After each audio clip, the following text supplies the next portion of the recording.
warahmatullahi wabarakatuh. Perkenalkan, nama saya Ferdi Dinata dari kelas 10-2 SMA Negeri 1 Jawai. Pada kesempatan kali ini, saya akan menjelaskan tentang materi partikel-partikel penyusun atom dan juga bilangan kuantum. Untuk partikel penyusun atom terdiri atas 3 bagian. Yang pertama, elektron bermuatan negatif, berada di inti atom, bergerak mengelilingi atom. Pengetahuan tentang elektron diawali dengan penemuan J.J. Thomson tentang penggunaan tabung sinar katode seperti yang digunakan Faraday. Tabung ini dibuat dari tabung gelas yang terdiri atas 2 lempengan logam. Lempengan pertama dihubungkan dengan pusat positif anode, sedangkan lempengan lainnya dihubungkan ke pusat negatif katode. Sinar katode dilewatkan listrik di dalam tabung gelas yang telah divakumkan, melewati tabung vakum menuju terminal positif atau anode. Sinar katode bergerak secara garis lurus dan sifat-sifatnya tidak bergantung dari jenis materialnya. Sinar katode merupakan sinar yang tak terlihat yang hanya dapat dideteksi dari cahaya yang dipancarkan oleh material yang dikenainya. Misalnya, dengan cara melapisi dinding tabung dengan ZNS yang disebut fluorescence. Salah satu sifat menarik dari sinar katode adalah dapat dibelokkan oleh suatu medan listrik atau medan magnet, sebagaimana sifat partikel-partikel bermuatan negatif. Thomson menyimpulkan bahwa sinar katode merupakan partikel dasar bermuatan negatif penyusun atom. Sinar katode ini dikenal sebagai elektron. Istilah elektron ini pertama kali diusulkan oleh George Stonish pada tahun 1874. Yang kedua, ada proton yang bermuatan positif. Proton ini berada di inti atom. Proton ditemukan oleh Eugene Goldstein pada tahun 1883. Eugene Goldstein menemukan proton dengan cara melakukan eksperimen menggunakan sinar katode atau tabung Crookes. Anode dan katode dihubungkan dengan sumber arus listrik bertegangan tinggi. Berdasarkan hasil percobaannya, Goldstein menemukan fakta jika katode diberi lubang dan diisi dengan gas hidrogen bertekanan rendah, maka gas di belakang katode yang akan berfluorescence atau berpendar. Peristiwa ini disebabkan oleh radiasi sinar dari anode yang memendar tersebut. Sinar tersebut dinamakan sinar anode atau sinar positif, yang biasa dikenal juga dengan sinar terusan.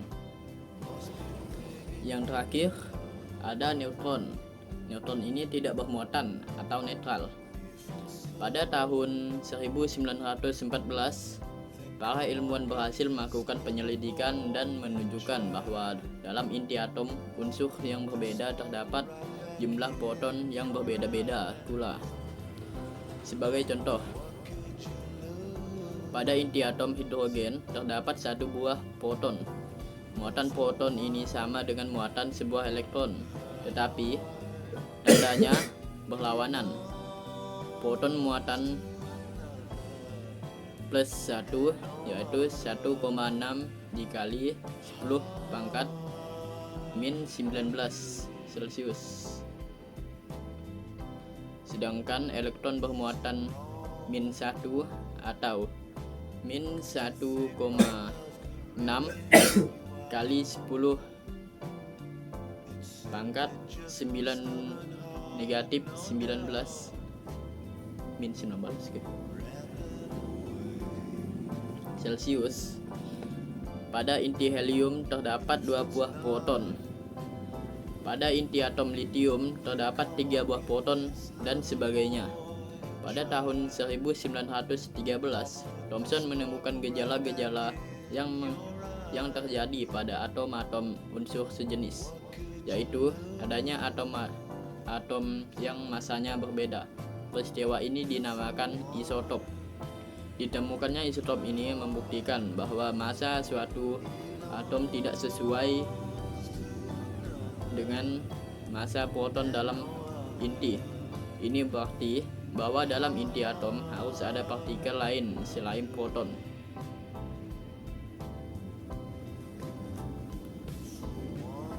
Pada tahun 1932, James Chadwick menemukan partikel penyusun inti yang massanya sama dengan proton, tetapi tidak mempunyai muatan.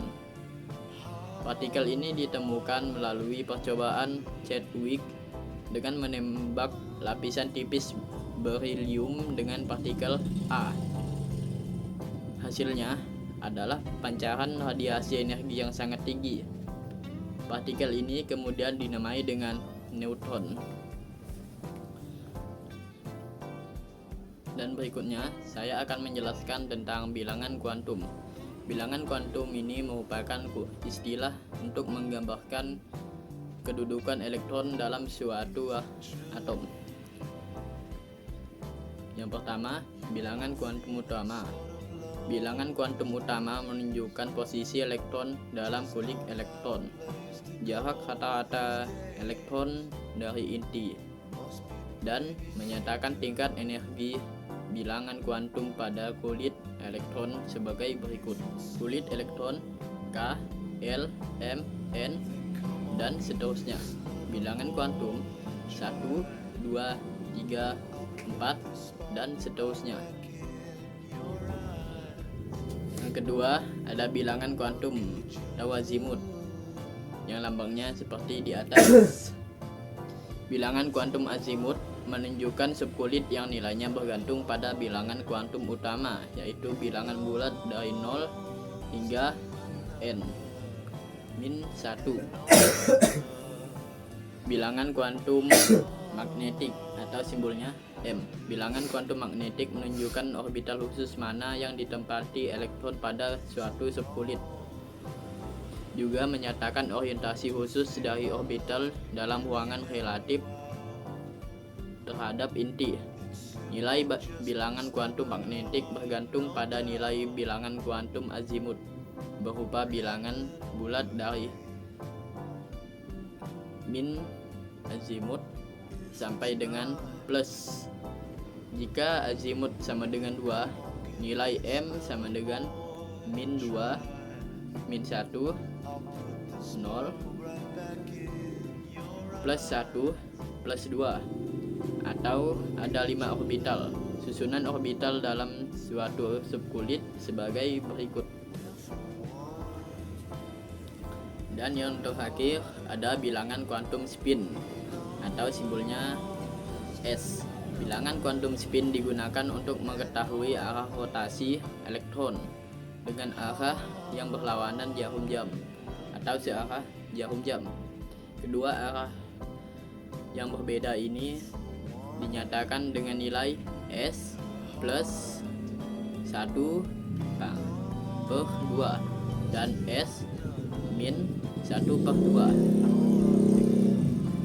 Sekian materi yang dapat saya sampaikan. Jika ada salah kata, mohon dimaafkan.